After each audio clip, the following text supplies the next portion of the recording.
पिछले चुनाव में भाजपा पार्टी ने 10,000 करोड़ से ज़्यादा खर्च किए। हमारे देश में लोकतंत्र का क्या हाल है, हमारे देश में मौलिक अधिकारों का क्या हाल है, हमारे देश में उन संस्थाओं का क्या हाल है जो कि लोकतंत्र की रक्षा करने के लिए बनाए गए हो। अगर कोई दूसरी पार्टी का विपक्ष का नेता जिसके खिलाफ ईडी का केस चल भी गया, जैसे ही वो भाजपा में आ जाता है उसको छोड़ दिया जाता है।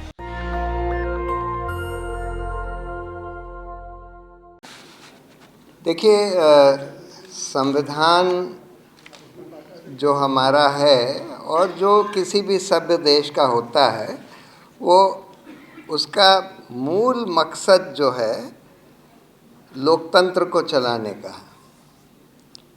और लोकतंत्र को चलाने के लिए कुछ मौलिक अधिकार ज़रूरी हैं, जैसे कि समानता, बराबरी, हर एक नागरिक का उतना ही बराबर हक होगा। दूसरा, जो आर्टिकल 19 राइट्स कहते हैं, फ्रीडम ऑफ स्पीच वगैरह, freedom of speech, freedom of association, freedom of protest, ये जो सिविक राइट्स होते हैं। और आर्टिकल 21 जो राइट टू लाइफ और लिबर्टी, जिसको कि सुप्रीम कोर्ट ने परिभाषित किया है right to live with dignity, मतलब हर एक नागरिक का अधिकार है कि वो एक डिग्निफाइड ज़िंदगी जी सके। और लोकतंत्र कायम रखने के लिए संविधान ने कुछ ऐसे तंत्र बनाए, जैसे कि न्यायपालिका, इलेक्शन कमीशन और तरह तरह के, जिससे कि संविधान जिससे कि लोकतंत्र कायम रखा जा सके, मौलिक अधिकारों की रक्षा हो सके, विधायिका और कार्यपालिका को अपने अपने दायरे में रखा जा सके। तो उसके लिए न्यायपालिका सबसे अहम इंस्टीट्यूशन बनाया गया, जिसका एक काम तो था न्याय करना, दो गुटों के बीच में, दो लोगों के बीच में, दो राज्यों के बीच में, लेकिन दूसरा बड़ा काम था कि हमारे मौलिक अधिकारों की रक्षा करना और हमारे संविधान की रक्षा करना, कानून के राज की रक्षा करना, क्योंकि लोकतंत्र में ये निहित है कि कानून का राज होगा। अब आज क्या हालात, अगर आज हम देखें कि आज हमारे देश में लोकतंत्र का क्या हाल है, हमारे देश में मौलिक अधिकारों का क्या हाल है, हमारे देश में उन संस्थाओं का क्या हाल है जो कि लोकतंत्र की रक्षा करने के लिए बनाए गए थे। तो पहले तो हम ये देखते हैं कि जो पहला मौलिक अधिकार बराबरी का, कि आज हर तरह से जो आज सत्ता है वो ये कोशिश कर रही है कि जो माइनॉरिटीज़ हैं, खासकर मुसलमान, उनको दुय्यम दर्जे का सिटीज़न बना दिया जाए। हर तरह से उनके ऊपर प्रहार हो रहा है कि उनके मौलिक अधिकारों का हनन कर लिया जाए, चाहे कानूनी तरीके से, जैसे कि वो सिटीज़नशिप अमेंडमेंट एक्ट के द्वारा, चाहे वो सड़कों पर कि किसी को भी पीट दो, चाहे पुलिस के द्वारा कि अगर कोई मुसलमान प्रोटेस्ट करे तो उसका घर तोड़ दो। मतलब हर तरह से ये कोशिश करी जा रही है। और दुर्भाग्य की बात ये है कि ये सारी पुलिस एजेंसीज़ उन सरकार के, in spite of the fact कि सुप्रीम कोर्ट ने पुलिस रिफॉर्म्स का बहुत अहम जजमेंट दिया, जिसमें कि पुलिस को पॉलिटिकल एग्जीक्यूटिव से फ्री करने के लिए उन्होंने बहुत सारे डायरेक्शंस दिए, लेकिन वो सारे डायरेक्शंस नज़रअंदाज करके, उसका एक उदाहरण ये है कि आज दिल्ली के पुलिस कमिश्नर को पहले राकेश अस्थाना को बना दिया था, सारे नियम तोड़ के, सुप्रीम कोर्ट का जो जजमेंट है प्रकाश सिंह वाला पुलिस रिफॉर्म्स का, उसको तोड़ के, इंटर कैडर ट्रांसफ़र के रूल्स तोड़ के, रिटायरमेंट के रूल्स तोड़ के, उसी तरह से आज एक और अफसर को तमिलनाडु के अफसर को, जैसे दिल्ली में कोई पुलिस अफसर है ही नहीं पुलिस कमिश्नर बनने लायक, मतलब पूरा यूनियन टेरिटरी कैडर में कोई अफसर नहीं है, पहले आप गुजरात से ले आते हैं, अब तमिलनाडु से किसी अफसर को ले आए,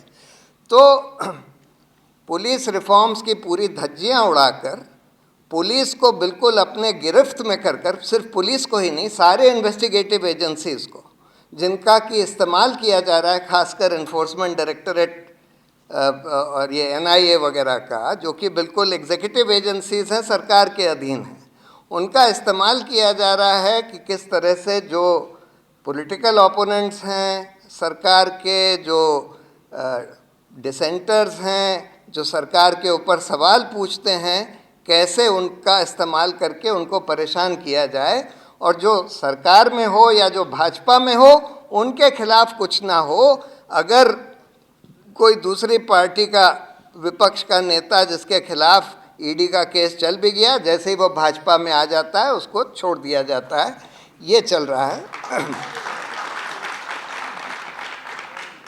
आर्टिकल 21 लाइफ एंड लिबर्टी के राइट्स दिए गए, लेकिन आज हम ये देख रहे हैं कि अगर आप सरकार के खिलाफ कुछ बोल दें, अगर आप पोस्टर लगा दें मोदी जी के खिलाफ, जैसे यूपी में 6 लोगों को गिरफ्तार कर लिया गया कि उन्होंने बोला कि महंगाई आज सरकार की वजह से है, मोदी जी की वजह से है और योगी जी की वजह से है, उस पोस्टर लगाने पर उन लोगों को गिरफ्तार कर लिया गया। यानी कि बिल्कुल फ्री सीजन है कि कोई माइनॉरिटी हो, कोई डिसेंटर हो, उसके खिलाफ जो चाहे कर दो। और अनफॉर्चुनेटली न्यायपालिका, सुप्रीम कोर्ट, जिसका दायित्व बनाया गया है संविधान में कि भाई आप मौलिक अधिकारों की रक्षा करेंगे, आप इस तरह के जो स्टेट के एक्शंस हैं उनको रोकेंगे, उनके खिलाफ कुछ करेंगे, वो करने के बजाय आज हम कई केसेस में देख रहे हैं बिल्कुल उल्टा काम हो रहा है। जैसे कि प्रताप भानु मेहता ने अभी लेख लिखा, काफकाज लॉ, मतलब supreme court has become an executive court, ये उनके शब्द हैं कि एग्जीक्यूटिव यानी कि गवर्नमेंट से भी ज़्यादा लॉयल उनके प्रति सुप्रीम कोर्ट हो गया, जबकि सुप्रीम कोर्ट को तो बिल्कुल इंडिपेंडेंट होने की ज़रूरत थी सरकार से, तभी वो सरकार को अपने दायरे में रख सकता है, तभी विधायिका को अपने दायरे में रख सकता है, तभी मौलिक अधिकारों की रक्षा कर सकता है। लेकिन आज हम ये देख रहे हैं कि जैसे अभी ये PMLA वाला जजमेंट आया एनफोर्समेंट डायरेक्टरेट के बारे में, उसमें बर्डन ऑफ प्रूफ रिवर्स कर दिया गया है। You will B assumed to be guilty unless you prove yourself innocent. You will remain in jail until you prove yourself innocent. मतलब कि एक बिल्कुल आर्टिकल 21 सिविलाइज्ड किसी भी सिविलाइज्ड सोसाइटी का बेसिक प्रिंसिपल होता है कि you will be presumed to be innocent until you are proved to be guilty in a court of law. उसको बिल्कुल रिवर्स कर दिया और सुप्रीम कोर्ट ने उसको एक्सेप्ट कर लिया, जहाँ पर कानून में भी लिखा था और एंड उसको उन्होंने पढ़ दिया। और मतलब सुप्रीम कोर्ट जिसको, और ये क्यों हुआ है, किन वजह से आज सुप्रीम कोर्ट जो है बिल्कुल सरकार के गिरफ्त में आ गया है या सरकार के ही कहने पर चल रहा है करीब करीब। मैं ये नहीं कहता, उसके अपवाद ज़रूर होते हैं, जैसे उन्होंने अभी मोहम्मद ज़ुबैर पर एक अच्छा फैसला दिया, लखीमपुर खेरी में भी एक अच्छा स्वतंत्र फैसला दिया, पेगासस वाले केस में भी एक अच्छा फैसला दिया, लेकिन ये सब अपवाद हैं।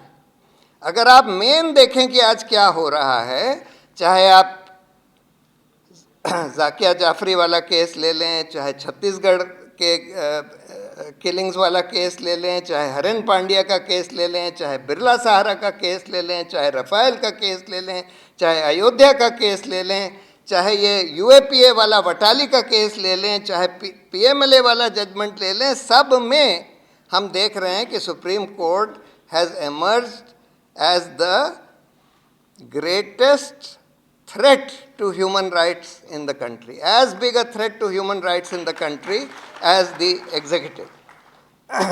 और एक नए तरह की जूरिस्प्रूडेंस का निर्माण किया गया है जिसको कहते हैं सील्ड कवर जूरिस्प्रूडेंस।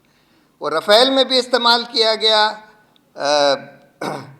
कई केसों में उसको इस्तेमाल किया कि एक सरकार जो है बिरला सहारा में भी उसका इस्तेमाल किया गया, लोया वाले केस में भी उसका इस्तेमाल किया गया, जज लोया वाले केस में, कि सरकार बंद लिफाफे में बगैर किसी एफिडेविट के कोर्ट को कुछ दे दे और वो बंद लिफाफे में जो दिया गया है वो दूसरी पार्टी को ना दिखाया जाए और उसके आधार पर सुप्रीम कोर्ट अपना फैसला दे दे, जो कि बिल्कुल basic principles of natural justice, basic principles of jurisprudence के खिलाफ है। उसके आधार पर फैसले दिए जा रहे हैं, अहम फैसले दिए जा रहे हैं।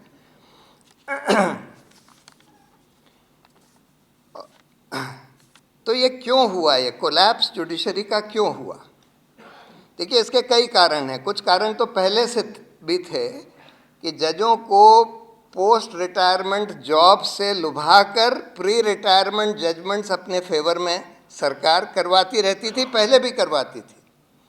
और इसके बारे में अरुण जेटली ने बहुत बढ़िया भाषण 2013 में पार्लियामेंट में दिया था, जिसमें उन्होंने साफ साफ बोला था कि भाई ये बड़ा भारी थ्रेट हो गया है इंडिपेंडेंस ऑफ जुडिशरी के लिए और therefore rule of law and fundamental rights के लिए, कि पोस्ट रिटायरमेंट जॉब से आप लुभाकर आप जजों को इन्फ्लुएंस कर रहे हैं प्री रिटायरमेंट जजमेंट सरकार के हक में देने के लिए। आज हम देख रहे हैं धड़ल्ले से ये हो रहा है, धड़ल्ले से। गोगोई साहब ने अयोध्या का फैसला दिया, राफेल का फैसला दिया रिटायरमेंट से जस्ट पहले, और रिटायरमेंट के जस्ट बाद उनको राज्यसभा मेंबर बना दिया गया। ये दूसरे अरुण मिश्रा ने कई फैसले दिए सरकार के हक में रिटायरमेंट के इर्द गिर्द, उनको नेशनल ह्यूमन राइट्स कमीशन का चेयरमैन बना दिया गया।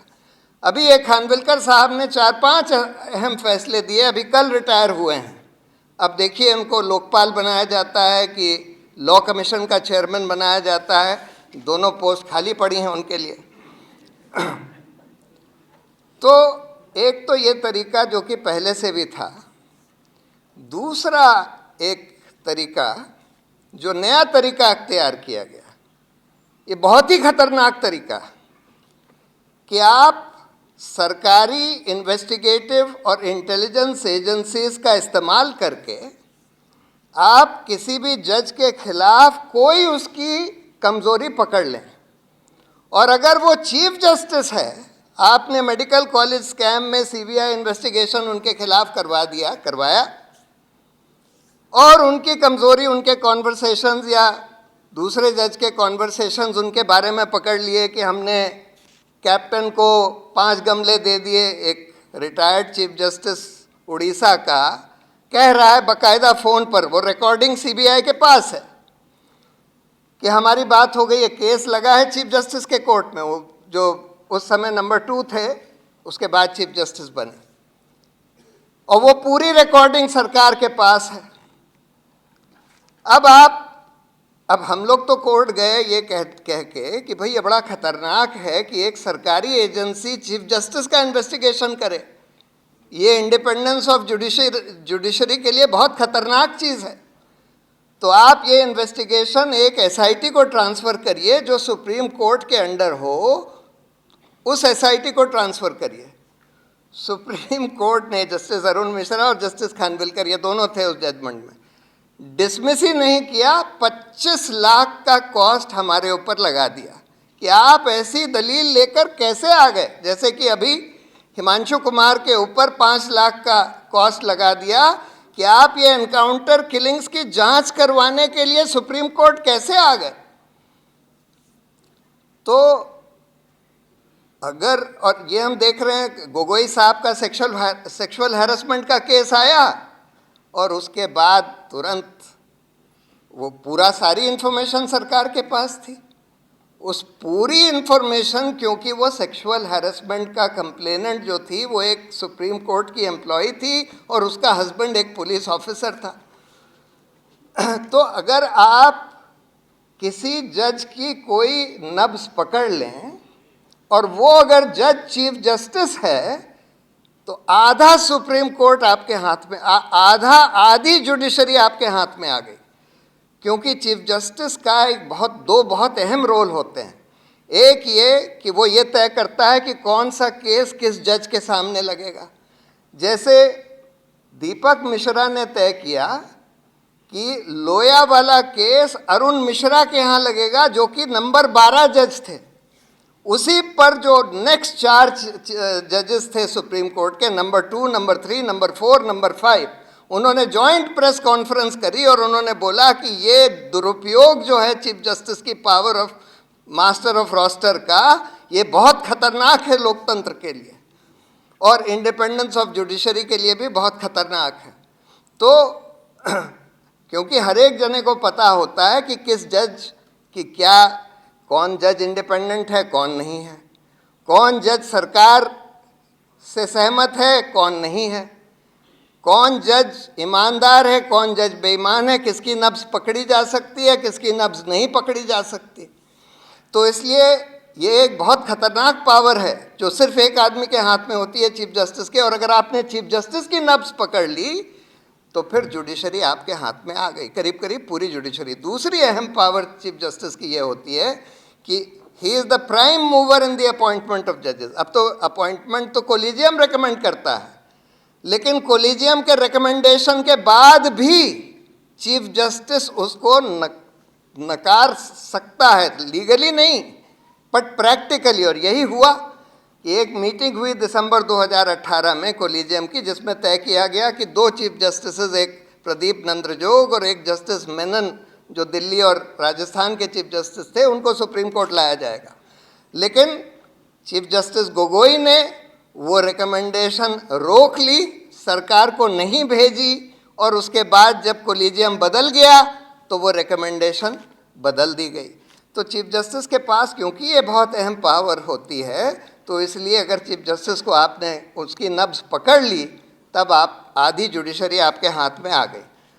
तीसरा तरीका ये होता है अपॉइंटमेंट्स का। अब अपॉइंटमेंट्स तो अब कोलिजियम के हाथ में है। सुप्रीम कोर्ट के जो 3 या 5 सीनियर जजेस होते हैं वो सरकार को रेकमेंड करते हैं। सरकार उसको एक बार वापस भेज सकती है, लेकिन उसके बाद अगर कोलिजियम यूनानिमसली रिटरेट करे तो उनको अपॉइंटमेंट करना होता है। लेकिन इस सरकार ने एक तरीका अख्तियार किया है कि रिकमेंडेशंस कोलिजियम के भेजे जाते हैं और सालों साल सरकार के पास पड़े रहते हैं। वो ना तो वापस भेजती है ना उसको एक्सेप्ट करती है। और अगर वापस भी भेजती है और उसके बाद यूनानिमसली कोलिजियम रिटरेट करता है, बहुत बार हुआ ऐसा, तब भी नोटिफिकेशन नहीं इशू किया जाता अपॉइंटमेंट का। तो जो जज सरकार को कन्वीनियंट नहीं लगता, अब प्रदीप नंद्रजोग और मेनन से क्या प्रॉब्लम थी, क्योंकि वो इंडिपेंडेंट जजेस माने जाते थे। जब सरकार को लगता है कि भाई ऐसे जज उसमें आ गए रिकमेंडेशंस में जिनकी नब्ज उनके हाथ में है, या जो वैसे कमज़ोर हैं, या जो सरकार के साथ हैं आइडियोलॉजिकली उनके साथ कमिटेड हैं, उनका तो अपॉइंटमेंट फटाफट नोटिफाई हो जाता है, अगले दिन हो जाता है। और जहां उनको इनकन्वीनियंट लगता है वहां पर ये लोग रोक लेते हैं। तो एक ये बहुत बड़ी प्रॉब्लम हो गई है। इंसिडेंटली मैं एक सूचना देना चाहता था, हम लोग 6 तारीख को, अगले सैटरडे को, एक पीपल्स ट्राइब्यूनल होल्ड कर रहे हैं इसी के ऊपर, on the judiciary's assault on human rights. Judiciary's assault on human rights, इसके ऊपर एक पीपल्स ट्राइब्यूनल है कॉन्स्टिट्यूशन क्लब में। 6 तारीख को मोस्ट प्रॉब्ली कॉन्स्टिट्यूशन क्लब में होगा। 6 तारीख को उसकी सूचना आप लोगों के पास आएगी, जिसको उसमें इंटरेस्ट हो वो लोग आ सकते हैं। तो लोकतंत्र का क्या हाल हुआ, देखिए, ये तो एक जुडिशरी का और इलेक्शन कमीशन का भी इसी तरह से इन्होंने, मतलब सेशन साहब के टाइम से इलेक्शन कमीशन बिल्कुल एक इंडिपेंडेंट इंस्टीट्यूशन माना जाता था, लेकिन पिछले 6-7 साल से हम देख रहे हैं कि इलेक्शन कमीशन बिल्कुल जो सरकार चाहे, मॉडल कोड ऑफ कॉन्डक्ट सिर्फ ऑपोजिशन के खिलाफ एनफोर्स किया जाएगा। प्रधानमंत्री अगर उसका वायलेशन करे, होम मिनिस्टर वायलेशन करे, कोई अहम बीजेपी का लीडर वायलेट करे, कोई enforcement model code of conduct का उनके खिलाफ नहीं होगा। इलेक्शन की जो डेट्स हैं सरकार पहले से तय कर देती है, इलेक्शन कमीशन अब नहीं तय करता, सरकार पहले से कई बार अनाउंस कर देती है, तब इलेक्शन कमीशन का अनाउंसमेंट आता है इन डेट्स का। मतलब सरकार के कहने पर सीएजी, पहली बार राफेल के ऑडिट में ऐसा हुआ कि उन्होंने प्राइसिंग डिटेल्स किसी डिफेंस सौदे के ऑडिट से हटा दिए हों, और वो सरकार को उस ऑडिट से पहले ही पता था कि इस ऑडिट में प्राइसिंग डिटेल्स उड़ा दिए जाएंगे, क्योंकि उन्होंने बंद लिफाफे में सुप्रीम कोर्ट को ये लिखकर दे दिया कि भाई ये ऑडिट राफेल का हो चुका है, जो कि झूठ था, तब तक ऑडिट नहीं हुआ था, और इसमें से प्राइसिंग डिटेल्स हटा दिए गए हैं, जो कि बाद में हटाए गए, जब ऑडिट की रिपोर्ट आई तो हटाए गए। हाँ, तो अब लोकतंत्र, देखिए लोकतंत्र का क्या हाल हो गया है, वो पूरा के पूरा पैसे का खेल बन गया। अनफॉर्चुनेटली हम लोग ने पार्टिसिपेटरी डेमोक्रेसी तो अपने संविधान में नहीं लिखी, रिप्रेजेंटेटिव डेमोक्रेसी लिख दी कि भाई हम अपने रिप्रेजेंटेटिव्स को इलेक्ट करेंगे और वो लोग फिर सरकार चलाएंगे, और पार्लियामेंट में चलाएंगे, पार्लियामेंट में डिस्कशन होगा, और उसके बाद ये भी हुआ कि अच्छा ये कई कानून जो हैं पार्लियामेंट्री, अहम कानून सब पार्लियामेंट्री कमेटीज़ को रेफ़र करे जाते थे।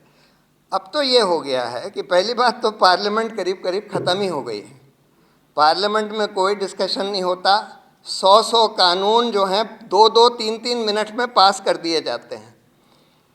100 कानून फाइनेंस बिल के ज़रिए पास कर दिए जाते हैं, जिससे कि राज्यसभा में जाने की ज़रूरत ही ना हो। ये पीएमएलए भी फाइनेंस बिल के थ्रू पास कर दिया गया, पीएमएलए में जो अमेंडमेंट्स किए गए, जिससे राज्यसभा में ले जाने की ज़रूरत ही ना हो, क्योंकि वहाँ राज्यसभा में सरकार की मेजॉरिटी नहीं थी। पार्लियामेंट में कोई डिस्कशन नहीं, पार्लियामेंट्री कमेटी को कोई कानून नहीं रेफर किया जाता, अब करीब करीब 0 पार्लियामेंट्री कमेटी ख़त्म कर दी गई हैं, कोई कानून अब पार्लियामेंट्री कमेटी को नहीं रेफर किया जाता। जैसे सीएजी के ऑडिट सेंट्रल गवर्नमेंट के 1/4 रह गए हैं, जो 8 साल पहले जितने ऑडिट सेंट्रल गवर्नमेंट के होते थे उसके 1/4 रह गए हैं अब सीएजी के सेंट्रल गवर्नमेंट के ऑडिट। और पैसे, अब देखिए अनफॉर्चुनेटली हमारा क्योंकि first pass the post system है 2 लेवल पर, कि जब हम अपने कैंडिडेट को चुनते हैं तो जिसको सबसे ज़्यादा वोट मिलती है उसी को वही इलेक्ट हो जाता है, वही रिप्रेजेंटेटिव बन जाता है उस कंस्टिट्यूएंसी का, चाहे उसको सिर्फ 25% वोट मिली हो। और दूसरा, जब सरकार बनती है तो जिसके पास मेजॉरिटी है उसी के पास पूरी सत्ता चली जाती है, बाकी ऑपोजिशन का कोई अहमियत नहीं है सरकार में। इसलिए जब लोग वोट देते हैं तो वो ये सिर्फ ये नहीं देखते कि कौन सी पार्टी या कैंडिडेट उनको सबसे अच्छा लगता है, वो ये भी देखते हैं कि भाई इसके जीतने का कोई चांस है कि नहीं, ये सरकार बनाने का इनका कोई चांस है कि नहीं। और अगर उनको ये लगता है कि जीतने का है, सरकार बनाने का चांस नहीं है, तो वो उसको वोट नहीं देते। फिर वो देखते हैं कि जिन पार्टियों का जीतने का कुछ चांस है उनमें से जो कम खराब है उसको वोट दे देते हैं। अब ये कैसे एस्टिमेट करते हैं कि किसका जीतने का चांस है? ये उनकी विजिबिलिटी पर, और विजिबिलिटी जो है सारी पैसे से आती है।